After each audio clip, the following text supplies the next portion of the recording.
justo cuando acaba el COVID, ¿no? Tú ya te habías metido antes, después del inglés y francés, te metes a ver qué idioma, quiero meterme en algún otro idioma, te planteas varios idiomas, y te metes en el mundo del árabe, te pones a estudiar árabe, y luego decides estudiar interpretación y traducción árabe-francés. Y en los veranos y después de los exámenes del primer trimestre, pues quieres conocer también todo ese mundo árabe, también todos los dialectos de los distintos países islámicos donde el Corán está escrito en árabe, pues todos algo de árabe pues saben, ¿no? Hablan, conocen, y empiezas a conocer todos esos países.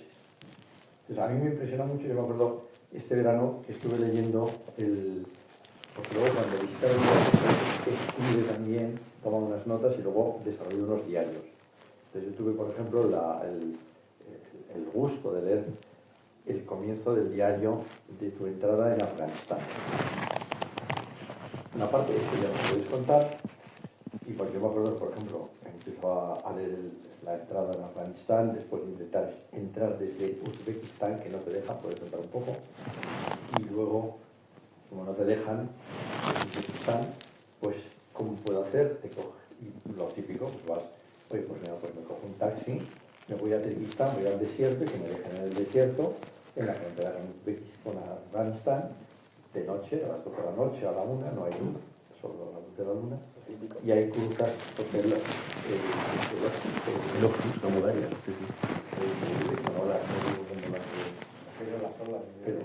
pero olas, típico, y que cruzas todo, pues bien, para entrar en Afganistán, ¿no?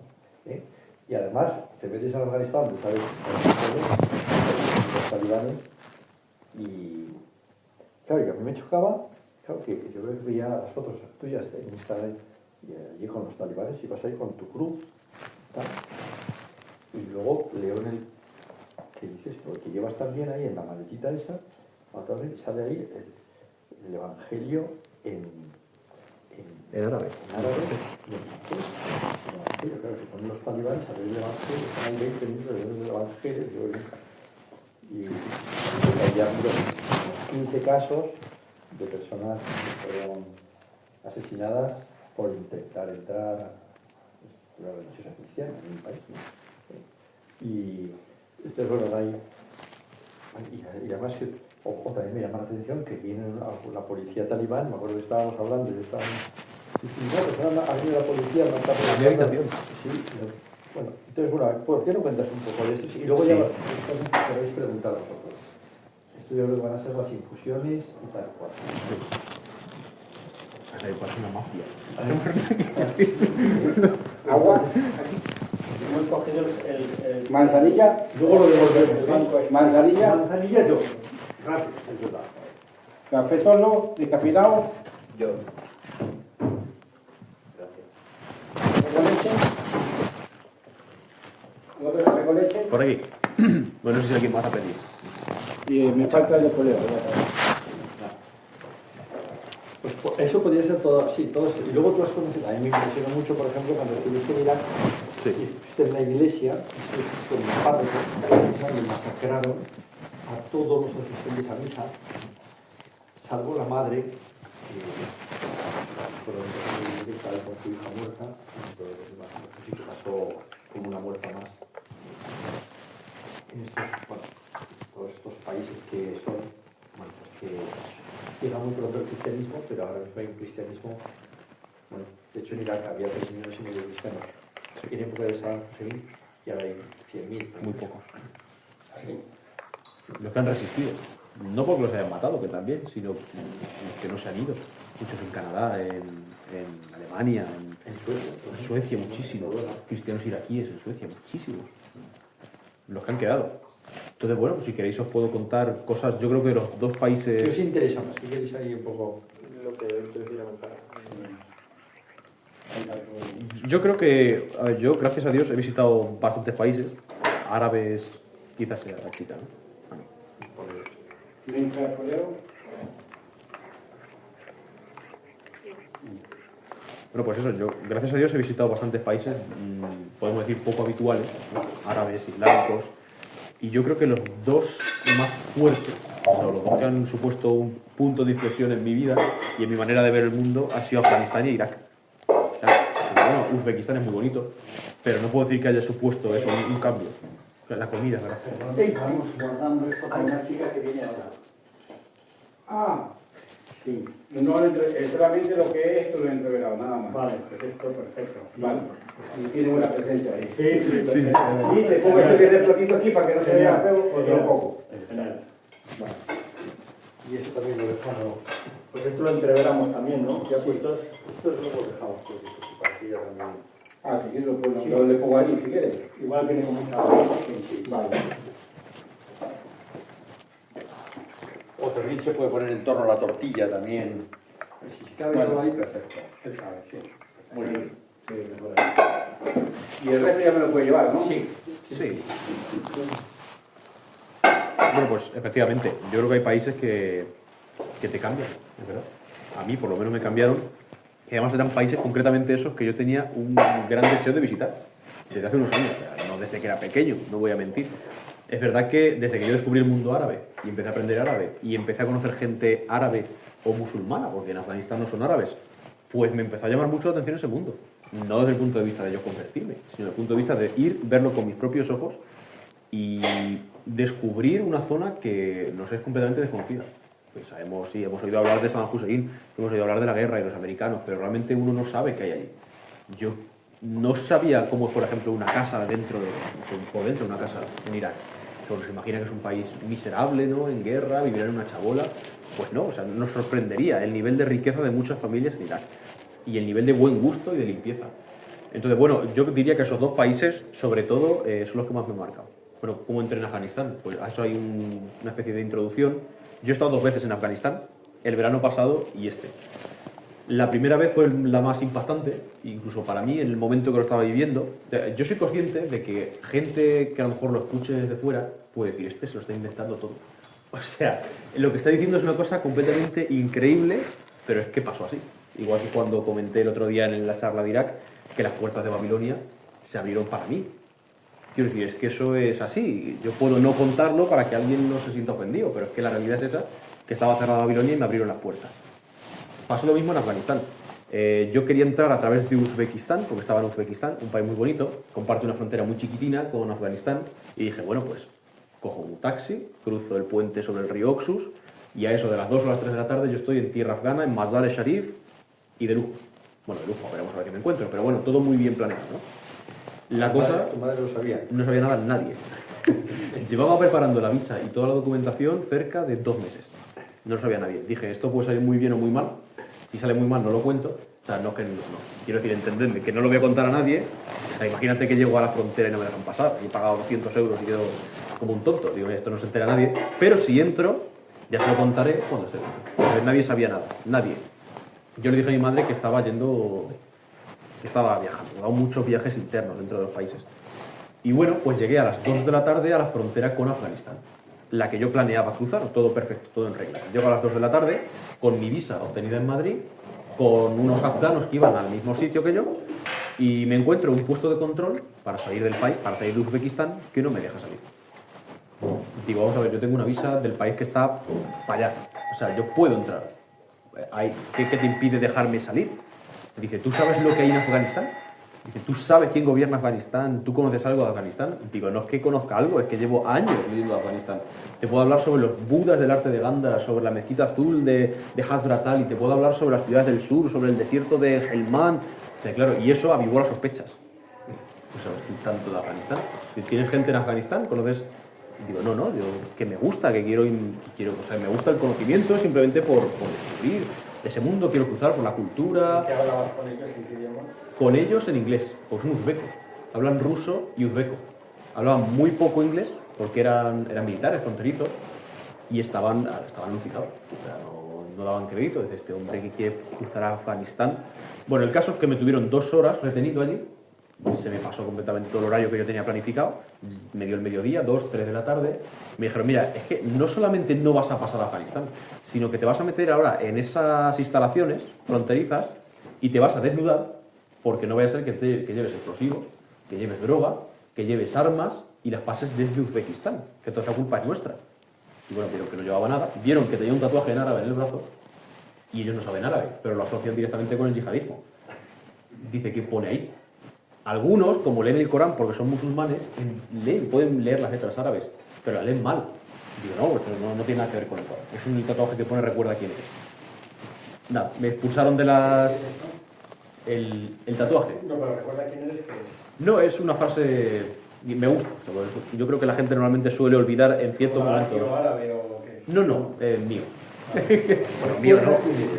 No es que sea mío, sino que es algo que yo me repito mucho a mí mismo. O no olvides quién eres, es lo mismo.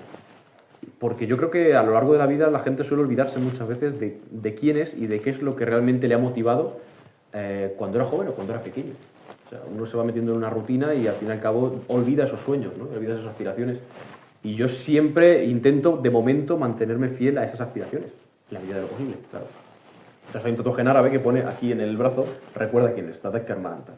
Bueno, el caso es que me dijeron, no vas a pasar, lo siento mucho, eres muy simpático. Y dijeron, no eres un terrorista ni nada, pero es que no vas a pasar. Dicen, no es posible. Tienes solamente una opción, que es coger un taxi, pagarlo, son 50 euros, para que te lleve a la frontera. Y digo, ¿qué frontera? Dice, la frontera con Tayikistán, o sea, otro país. Digo, madre mía, digo, no es por el dinero, que también, sino porque mis planes eran llegar hace 2 horas a Afganistán y ahora tengo que cruzar a otro país vecino. Dice, mira, es la única cosa que puedes hacer. Así que coges el taxi y te vas a la frontera. Voy a la frontera, cruzo la frontera, entro en Tayikistán y empiezo un viaje de 6 horas en taxi. Cambias de taxi, porque el taxista no pasa de país a país. Cambio de taxi. No necesitas visado para entrar en Tayikistán. No, gracias a Dios no.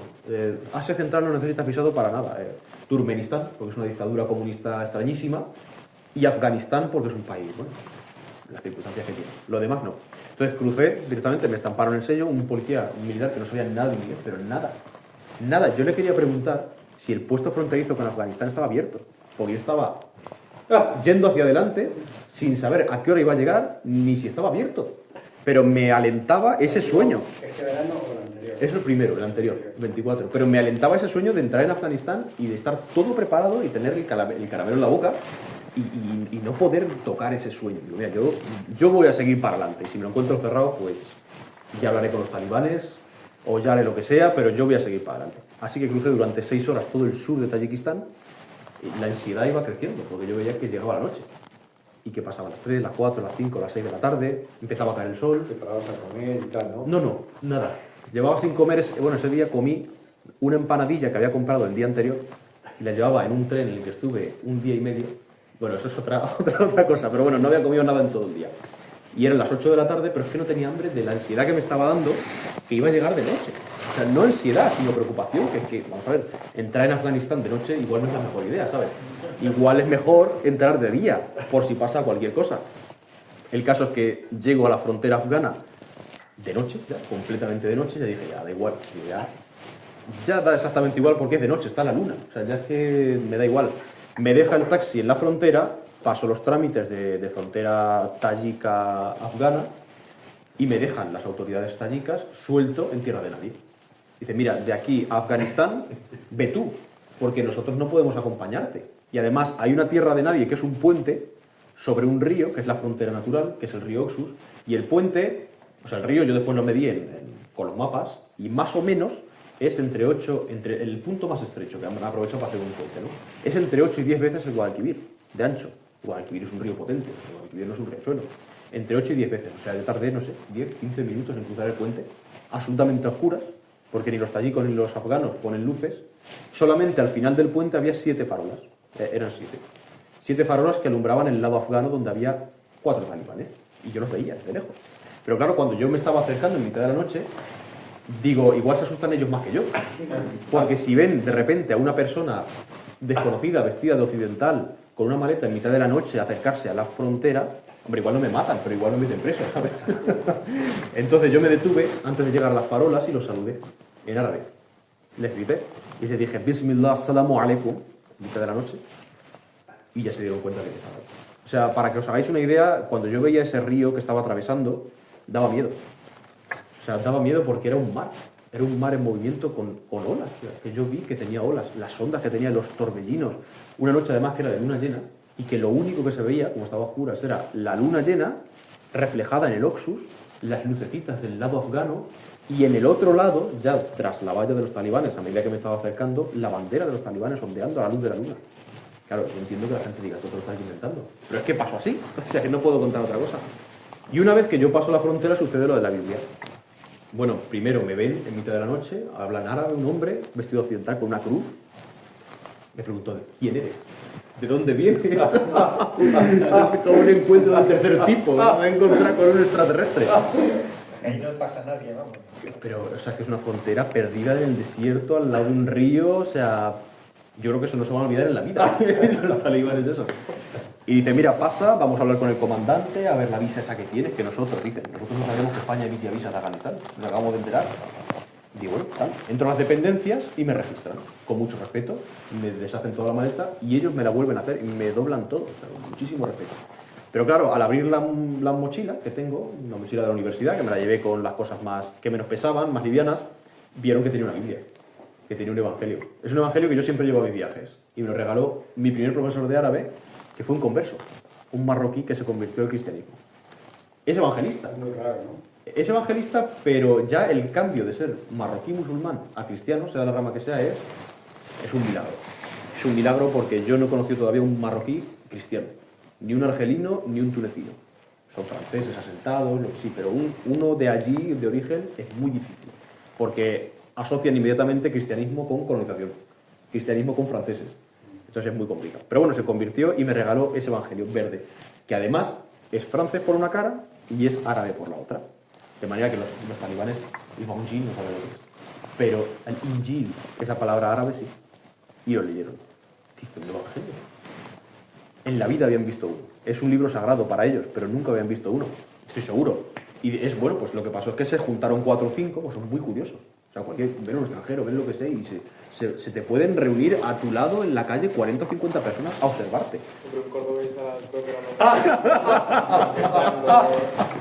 Es bastante extraño. Y dijeron, mira, yo no tengo ningún problema en que tú pases este libro. Ellos, los talibanes. Dice, pero tengo que consultarlo con mi superior, con el comandante, porque yo no sé si es legal. Llegó el comandante y, bueno, pues ojeó el libro para ver si había algo escrito a mano, de espionaje. Si era un tapadero, si fuera un evangelio, si había droga, estupefacientes, lo ojeó rápido, no miró lo que había dentro. Y me dijo, puedes quedártelo. De manera que yo en ese momento ya entré oficialmente en Afganistán. Bueno, estuvieron leyéndolo un rato, de hecho, como ha dicho José Alicio, el evangelio. Y después de entrar en Afganistán, yo es que no dejaba de encontrarme problemas.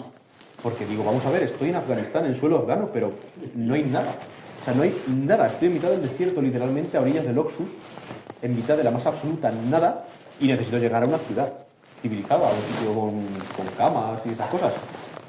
Y digo a uno de los talibanes, digo, mira, yo necesito una serie de cosas ahora y me las vas a tener que dar, porque porque si no, no sé qué voy a hacer. Necesito un coche, necesito un hotel y necesito internet. ¿A cuánto estaba la kilómetros?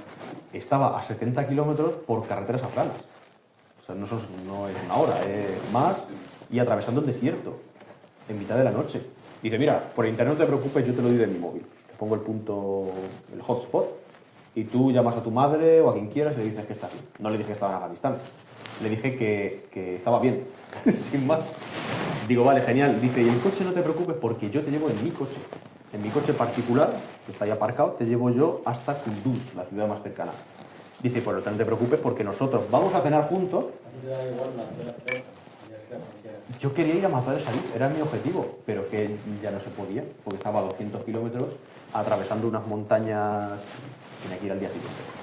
Entonces, bueno, pues básicamente me llevó en su coche, me invitó a cenar y me buscó un hotel que al final terminó siendo la suite nupcial, donde pasan los novios la primera noche de boda, porque no había, los otros eran sitios inmundos o estaban llenos, y bueno, pues así entré en Afganistán la primera noche.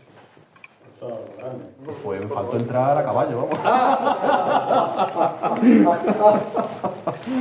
Sí, sí. Y la segunda fue más normal, la segunda entré en avión, pero es verdad que gracias... Cuenta, porque ya no hay visado, ¿no? Ya no se pide visado España para entrar en Afganistán. No hay embajada, de hecho. Y luego puedes contar del cónsul de España en la India. Eso, a ver, yo quiero la enseñanza de todos estos viajes, aparte de la enseñanza cultural, la enseñanza para mí, y si alguien la puede aprovechar, que la aproveche. Aparte del tema cultural, los aprendes de la gente y tal, es que uno tiene que superar las dificultades. Porque al fin y al cabo es como una vida en pequeñito, un viaje. es como una especie de travesía en la que te encuentras problemas imprevistos y tienes que salir del paso. Yo recuerdo la frase que se decía siempre en la Odisea, del propio Odiseo, que decía que bueno, uno tiene que, más o menos, el mensaje es que uno tiene que sobreponerse a los problemas para demostrar que tiene en el pecho un corazón esforzado. Y es eso básicamente. Si yo en el momento 1, cuando me llega el militar y me dice tú no puedes entrar aquí, hubiese desistido, no hubiese pasado nada, hubiese seguido vivo. Quiero decir, no hubiese pasado nada en mi vida, pero hubiese perdido una gran capacidad de visión que me ha dado esos viajes. Una gran cantidad de experiencias que ahora yo os traigo y os la cuento. Y las revivo porque las vuelvo a contar. Entonces, bueno, como os digo, me encontraba muchos problemas. Y el problema del segundo año para entrar en Afganistán es que ya en España no hay embajada de Afganistán. Y te puedes ir a hacer la visa a Alemania, a Bélgica. Digo, me pilla un poco mal. Digo, no es la mejor opción, no hay ningún país, no en España, Francia. No dice, no. Digo, bueno, mira, voy a hacer una cosa, voy a viajar a la India, que yo iba a ir a la India, y estando en la India, voy a la embajada de Afganistán y me saco la visa. Era factible, era posible, pues lo vamos a hacer. Pero bueno, yo llego a la India y me encontré con un inepto. Me encontré con un inepto que era español, además, porque era el consulado español. Digo, mira, era el cónsul, digo, mira, necesito un documento que me piden en la embajada afgana para entrar en suelo afgano. El documento dice que yo no soy un terrorista, no comercio con personas, o sea, no me dedico a ninguna actividad delictiva y que voy a Afganistán porque quiero, pero que España no se hace responsable, que haga lo que quiera. Dice, yo no te puedo dar ese país. ¿Tú sabes lo que es Afganistán? Digo, he estado. Digo, he estado el año pasado allí. Dice, te voy a enseñar la web del ministerio lo que dice de Afganistán. Dice, hay un riesgo extremo de atentados, de suicidios, de muerte, de accidentes, de enfermedades. Digo, que yo he estado allí. Y que yo he estado, te lo puedo contar, pero tú no me lo puedes contar a mí. Dice, yo bajo ningún concepto quiero dejar papel. Por lo tanto, yo no podía sacarme la visa, porque un señor decidió que era muy peligroso que yo hiciera eso. Entonces, ya con ese problema, porque yo tenía los vuelos comprados y todo, digo, vamos a ver. ¿La anterior no había tenido ningún problema de seguridad en Afganistán? Seguridad física, ¿no? No. No, ¿sabes por qué? Primero, yo tengo la certeza de que Dios me acompaña. Eso la tengo cruzando el río Oxus y cruzando el puente romano en Córdoba y estando en Vitoria o estando en Estambul. Es que tengo esa certeza, de verdad. Puede ser un consuelo que me doy yo a mí mismo, pero para mí es una certeza que es real. Y no siento miedo, igual soy inconsciente también, pero de verdad que no siento miedo. Soy consciente de que puede un terrorista de Al-Qaeda inmolarse a mi lado o pegarme un tiro porque averigüe que soy un extranjero. Pero bueno, yo confío en que si eso pasa así es que tenía que pasar. Bueno, ya está. Quiero decir, también Aquiles tuvo que elegir. Si te vas a Troya, vas a morir joven, pero vas a ver una serie de cosas, vas a hacer una serie de cosas, y si te quedas en tu patria vas a morir anciano, rodeado de hijos, pero tu memoria no va a existir, se va a desvanecer. Entonces, bueno, la gente tiene que tomar decisiones en cierto momento. Yo deseaba profundamente ver a Afganistán. Y conllevaba unos riesgos, claro que sí. Pero es verdad que no los tuve, ni los sentí. Es curioso, porque yo creo que es inexplicable, ¿no? Afganistán, un sitio tan maltratado por la historia y por ellos mismos, por los propios afganos. Hay algo que siento cuando entro a Afganistán, y se lo dije a José Alipio cuando entré en Kabul, y es muy extraño, y es que estoy en casa.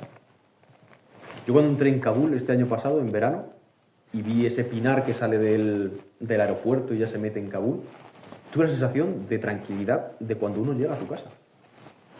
Es inexplicable. Me pasa en el aire. Es la tierra, pero bueno, Alejandro Magno también para ti. También. Es un personaje. Sí, Alejandro para mí inspirador, ¿no? Y es un personaje muy inspirador. A ver, estos viajes que yo he hecho tienen varias causas. O sea, a mí me lo preguntan muchas veces, ¿cómo una persona de Córdoba de repente acaba en Afganistán? Sí que sabes árabe, pero que esto no tiene nada que ver con el mundo árabe. Bueno, hay varias cosas. Primero, ese cambio que yo hice de biología a traducción. Primeramente, interesarme por los idiomas, interesarme por estudiar el árabe en profundidad, por el mundo islámico también como fenómeno. Y también otro detonante fue Alejandro Magno. Alejandro Magno es un personaje que vivió hace 2300 años, pero yo pienso que en la medida en que sus aspiraciones fueron globales, las podemos hacer nuestras. Y las podemos hacer motor incluso de nuestra vida, o por lo menos referente de nuestra vida. Y además, en concreto, unas charlas que daba un profesor. Era Bernardo Subirón, que te tengo que pasar también el contacto para las charlas. Y en concreto de esas charlas, una frase. Yo estaba yendo a biología, recuerdo perfectamente una mañana, y escuchaba siempre los podcasts de la historia, los sigo escuchando, pero escuchaba en esa temporada sobre Alejandro, me acabé enamorando del personaje de Alejandro. Y hubo una frase de cuando Alejandro va a empezar la batalla del Gránico, una de las primeras batallas, ¿no? Se ha metido en territorio hostil y tiene que librar una de las primeras batallas. Y uno de sus generales le dice que se calme. 22. Le dice uno de sus generales, de los más mayores, que tenga calma, que se espere al día siguiente porque está anocheciendo y si atacan los van a esquilmar. O sea, además están en una posición de desventaja de altura, los jinetes persas están en la otra orilla del río mirándolos desde arriba y ellos tienen que cruzar una orilla de noche, territorio hostil. Y Bernardo Subirón, el profesor, dijo en esa charla, dice, le aconsejaban calma, pero Alejandro decidió actuar con prisa. Y a mí esa frase se me quedó resonando en la cabeza porque efectivamente no es que haya que tener prisa en la vida, porque la vida es larga, pero lo que uno tiene que hacer lo tiene que hacer ya. Y para mí, la necesidad de entrar en Afganistán y de descubrir Afganistán, Irak, el Líbano, era una necesidad interior, algo que me llamaba. Habrá gente que no la tenga, y eso no es ni mejor ni peor, sino que cada uno tiene sus metas. Para mí era una meta y tenía que cumplirla, era como un deber que tenía que cumplir. Lo sentía así, y lo sigo sintiendo con ciertos países que todavía no he podido descubrir. Entonces, Alejandro fue un detonante. Y también la anécdota de Alejandro, o de Julio César en el sur de España, con Alejandro, os la cuento. Bueno, cuando Julio César llegó al sur de España, que tenía una especie de carguillo, ¿no? Una especie de trabajo irrelevante en la historia, en el sur de la península, lo llevaron de excursión, entre comillas, al templo del dios Melkart, que estaba en Cádiz. El templo de Melkart, un dios fenicio, estaba allí en la zona de lo que hoy es Cádiz. Y en la puerta del templo había una estatua enorme, colosal, de Alejandro Magno. De manera que cuando Julio César llega al templo y ve la estatua de Alejandro, todos los que lo acompañan se quedan asombrados de que rompe a llorar. Dice, bueno, pero ¿qué te pasa, Julio? O sea, estás viendo a Alejandro, sabes perfectamente quién es Alejandro. Todos los romanos sentían en Alejandro tenían un complejo de Alejandro, todos y cada uno de los romanos. Y les dijo, ¿no os parece digno de pensar y de reflexión que Alejandro, con la edad que tenía, murió con 32 años, o sea, todo lo que hizo lo hizo con menos, con 20 y tantos, con la edad que tenía, ya había gobernado sobre tantas gentes, había visto todo el mundo y había conquistado tantos pueblos. Y yo con la edad que tengo todavía no he hecho nada digno de memoria. 26 años me parece. El César. No sé qué edad tenía, pero se sentía viejo con respecto... Claro. Y no había hecho nada realmente. O sea, todavía no había llevado a cabo la campaña de las Galias, ni nada por lo que después fue recordado. Fue ese punto el que lo llevó a cambiar. Y yo creo que en la medida en que hay personas que no son felices con su vida, hay detonantes y hay puntos que los llevan a cambiar, si persiguen la felicidad, claro. Y en mi caso, aunque puede parecer una tontería, porque sí, estaba en una carrera que no me gustaba, no me gustan las matemáticas, pero al fin y al cabo no era feliz. Y para mí, en mi caso, el detonante fue ese. El detonante fue, en concreto, esa frase. Lo que tengas que hacer, hazlo ya. Porque nadie te garantiza lo que va a pasar en el futuro, ni qué vas a vivir, ni cuánto vas a vivir. Si sientes la necesidad de hacer algo, pero eso lo digo a vosotros, si sentís la necesidad de hacer algo, que tienes un sueño, hacedlo cuanto antes mejor. En la medida que sea posible. Pues sí. Bueno, y básicamente al final entré en Afganistán la segunda vez, pero entré por vías distintas. Tuve que viajar a Emiratos Árabes, conseguir la visa en Emiratos Árabes en unos Emiratos. Porque tampoco sabías todo, ¿no? Era incertidumbre. Incertidumbre, digo, que sea lo que Dios quiera, ya está. Me decían... ¿Afganistán te defraudó o...? No, me enamoró. Sí. Afganistán me enamoró y además yo no sé por qué. De Afganistán? Es eso, hay algo inexplicable, porque es completamente inexplicable, y es que yo Afganistán, y en mis diarios sale, lo siento como algo femenino. Lo siento como una presencia, o sea, Afganistán, lo que es Afganistán, el alma de Afganistán, lo siento como algo sufriente y con alma de mujer. Esto no lo puedo explicar mejor, lo siento, es que lo siento así y es lo que yo percibo. Por lo tanto, siempre que yo vuelvo a Afganistán siento ese alma dolorida, quizás el de las mujeres afganas, puede ser, no lo sé, y ese fondo que a pesar de ser brutal, llora. Entonces, quizá ese sufrimiento es el que me ha enamorado, porque yo creo que todos podemos hacer algo. Quiero decir, yo creo que Dios actúa en la historia, y yo creo que, si no actúa directamente, da las oportunidades a ciertas personas, o a todo el mundo, depende de la visión que tengas, para cambiar la historia en el momento en que te toca. O por lo menos eso, tiende la mano para que las circunstancias cambien. Entonces yo le preguntaba a Dios, tío, ¿qué puedo hacer yo por Afganistán? O por esta gente, ¿qué puedo hacer yo? Es muy difícil, la situación es muy compleja, la situación es muy dolorosa, pero me enamoró precisamente por eso, porque ves una realidad sufriente, y al fin y al cabo eso es lo que atrae al cristiano. O sea, el hombre o la mujer que sufren, ¿cómo se le puede llevar la presencia de Dios? Pues no lo sé, no tengo respuestas, la verdad. Pero yo creo de verdad que quizás sea eso lo que tanto me atrae de Afganistán. Aparte de la historia, claro, de, bueno, Bactra, Alejandro pasando por allí, casándose con una de sus mujeres. Es un sitio fascinante en cuanto a la historia, a la naturaleza. Pero yo creo que es sobre todo eso. Las ciudades, Sí, hay joyas en Afganistán escondidas. Hay joyas, como por ejemplo la mezquita de Hazrat Ali en Mazar-e-Sharif. Mazar-e-Sharif es una de las ciudades más importantes del norte de Afganistán. Es chií, mayoritariamente, por lo tanto es un poco más abierta. Y tiene unas mezquitas chiíes, como esas que habéis visto. Vamos, una cosa que no lo puedo explicar con palabras. Simplemente, para que os hagáis una idea, cuando uno pasa por los corredores interiores, por las salas, el techo está todo él hecho de pequeños cristales y espejos diminutos en posiciones diferentes, que además están iluminados por las arañas de techo, y cuando uno anda ve un universo, un cosmos de estrellas brillando en torno a sí. O sea, es algo impresionante, y todo oro, todo plata, todo piedras preciosas, cristales cromados. Entonces, hay muchas mezquitas de estas. En Kabul, en el propio Kabul, en la capital, hay una mezquita así, Sají también. Y bueno, Bactra, la antigua Bactra, que hoy en día es Val, me fascinó por la historia, porque está la ciudadela cuyas murallas levantó Alejandro allí, o sea, en mitad del campo. Y en Faraj igual, la antigua Alejandría Proftasia tiene sus murallas abandonadas completamente, y cuando llega la noche entran los chacales y los perros salvajes, hacen hoyos, hacen madrigueras para refugiarse, de tal manera que lo que sacan son trozos de cerámica policromada, de nadie sabe qué época, porque remueven los estratos. Hombre, obviamente no va a ser la época de Alejandro, o estará muy hondo, pero de época timúrida 400, 500 años tienen seguro. Y uno ve las asas de las cántaras, ve la cerámica policromada, y si uno se pone a excavar, seguro que encuentra monedas y encuentra de todo. Es fascinante. Y me estoy acordando, hablamos un rato desde México, está bien. Sí. ¿Te parece que venimos a hablar dentro de una hora y media o tal? Y aquí es de noche y me voy a ir a la ciudadela, a las afueras de la ciudad, pues quiero ver de noche a la luz de la luna la ciudad, ¿no? Y fue ahí de noche en Afganistán. Vale. Que habría algún control, habría alguna cosa, ¿no? Pero... Había un control, el primero me lo salté. O sea, me lo salté, no quiero decir que me lo saltara, sino que yo iba vestido de afgano. Entonces nadie va a parar, una persona aleatoria que pasa de noche, pues vivirá allí. Pero ya a la vuelta, cuando me vieron salir y entrar, me dijeron, ¿a dónde vas? Y notaron que era extranjero. Hablo persa, me defiendo, pero bueno, obviamente yo soy extranjero. Y me retuvieron un tiempo, me preguntaron que dónde venía. Bueno, pues son talibanes, ¿eh?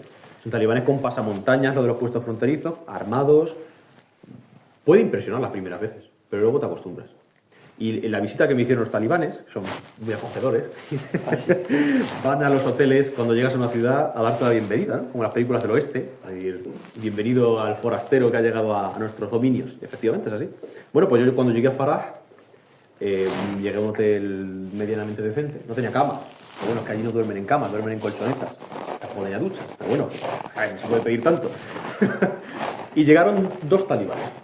Me dijo el dueño del hotel, quédate una hora más o menos aquí, descansa, porque van a venir los del servicio de inteligencia de los talibanes a ver quién eres, a ver, es algo rutinario. Y llegaron dos señores muy amables, son muy amables todos, con el extranjero. Dice, bueno, tus motivaciones para Afganistán, ¿cuáles son?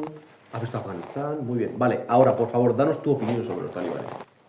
Bueno, yo les he dicho que sois maravilloso, quiero ser uno. Pero yo fui honesto. Quiero decir, mira, yo le dije, yo hablo persa, pero no es suficiente para explicarte la profundidad de lo que te tengo que decir. Así que te lo voy a traducir, porque quiero que te llegue bien el mensaje, lo que te quiero decir. Y le dije, mira, es indudable que habéis dado una seguridad tremenda al país, porque hace 5 años salir a la calle era secuestro, muerte, si eres una mujer, rapto y violación y muerte después. O sea, era la muerte, el infierno de salir a Afganistán, aunque fuera de día. Y vosotros habéis llegado, habéis eliminado todos los derechos, pero habéis puesto una seguridad envidiable. O sea, yo puedo salir a las 3 de la madrugada de noche, a andar por el campo, y nadie me va a hacer nada. Nadie, porque si alguien me hace algo, al día siguiente está colgado en un asador, como un castigo ejemplarizante, para decir, mira lo que pasa si haces esto. Entonces la gente tiene mucho miedo. Y bueno, pues yo le dije, mira, me parece muy bien la seguridad que habéis traído, porque es envidiable, o sea, es una seguridad tremenda, pero, creo que igual no es justo que las mujeres no puedan estudiar, ni puedan trabajar, no pueden estudiar ni pueden trabajar después de los 12 años. Y tampoco me parece justo, que es mi opinión, ¿sabes? Me la has pedido, pero es mi opinión, ahí te la dejo. Tampoco me parece justo que yo como cristiano tenga que andar ocultándome, que yo no lo hago.